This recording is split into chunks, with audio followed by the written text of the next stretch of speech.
Yeah, I thought our defense played really well. Proud of those guys. Played the type of defense we should. Their running back Santiago, he's a good player. And you take that one long run out of it, it was really, really stifling defense. And proud of those guys. You can always say that, take the one run out. But my hat's off to old 22. I mean, that guy's a good player. He put it on tape every game before he played us. Whoever he played, he gets long runs. He does a good job. And so credit to those guys. But, those linebackers were flying around. And Bember curving again, making a lot of tackles. I think Byron Murphy had some tackles and played good defense. Proud of those guys. On offense, we can do better. Certainly running the ball, we need to do better, and so we'll keep working on that and figure that one out. Jake just called it for him a subpar performance. Is it?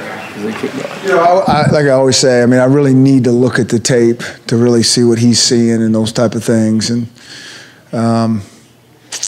so to really kind of pick that thing apart, I need to see that tape. There was a couple things out there that I think he could. Reed's a little bit different than maybe we'd like him to look at the defense, but we'll take a look at it. How do you feel about the running game, I guess, 2 games in right now? Good. Yeah, I mean, I think we got to be able to run the ball better. And I liked how the guys in the fourth quarter kind of attacked it. Now, we might have had them worn out a little bit towards the end of the game, but, I thought there were some nice, clean runs in there. And, the O-line gave the backs a chance to get it started. And, Sean pounded up in there, and Kamari, and those guys are good play. I mean, they've done that in practice as well, in scrimmages and in games when we've got them in. So, a little bit of a credit to the guys before, probably wearing those guys down. But the guys that went in looked pretty good to me. You like what you saw from Jake Haener his first time getting out there? Yeah, it was awesome to get him in there and let him throw the ball a little bit. And, he's done a nice job in spring ball, and he's done a nice job since he's been getting real reps and just turned those into kind of how he'd been performing in practice. So excited to get him on the field and let him throw the ball when he's going to get hit for real and all those things. Is that a challenge when you get the number 2 quarterback on the field? It's usually in a scenario where you've got a big lead. Maybe you don't want to throw it downfield quite as much. That's always a problem. It is. But we put him in there. There was enough time left, and, the score was manageable that you want him to, be able to throw the ball. And some of the deep balls are dictated by the coverage. If they're playing in your face, that's what's going to happen. But, so it was great work for him to get those work and those other receivers to make some plays. Chris, on the running game, going back to that, are they in the right place and not executing, or are they not in the right place for that? Yeah, it's hard to know. I mean, we knew, what they did, what North Dakota did, it's what we practiced all week. It just wasn't blocked clean enough. They do a nice job of moving and not staying blocked and mixing in blitzes and those type of things. It's what we talked about last Monday. They did exactly what we said they were going to do, and it wasn't blocked clean enough, in my opinion. Coach, with Bloomer, Sosby, Coach Hamden said there wasn't any false starts, there wasn't any real snap errors or anything like that. What do you think of his day? Yeah, I think that's good. I have no idea how he played, inside. But that is a big piece of it. It really is. People just assume that's all going to go well. And the fact that we're under center, we're in the shotgun, and, that shows up. And, he did a nice job just managing that. And that's hurdle number 1.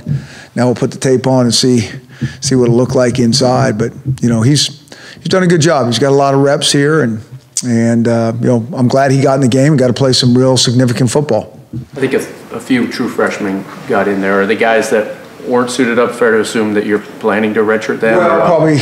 Again, like I said, they can not suit up all they want, but it could change rather rapidly when one guy goes down, and then all bets are off. But we kind of had the plan going in this game, at least, that's what we were planning on doing, and. So that was the script this week, and we'll kind of analyze it early next week and see what we're thinking. Could you tell if you had progress at left tackle? Nope, couldn't tell. I can tell you on Monday. He's played two full games, different styles of defense, so be good to go watch that as well. What's your little concern with Nick Harris?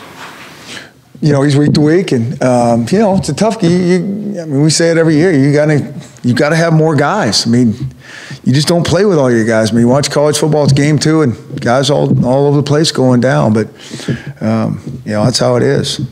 Utah Was there progress made? What's that? Was there progress made in the red zone today? Yeah, I don't know.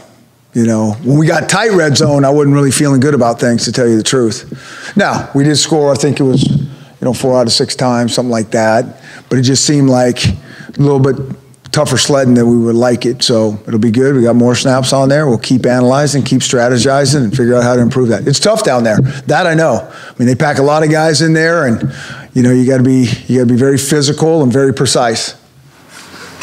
In games like this, does it feel like it's one of those where you kind of go a couple quarters and eventually you do kind of wear them down to the point where you can start seeing some legitimate progress on every series? Yeah, and as I said, I think that's kind of what happened a little bit in the fourth quarter.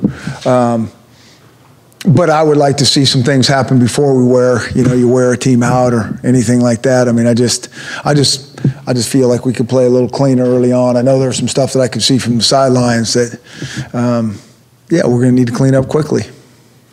Coach, you played quarterback, and Jake's always been under a lot of criticism, and we see him bailing out of the pocket. From your point of view and film, are you seeing more that receivers aren't open, offensive lines breaking down to cause him to scramble out of the pocket?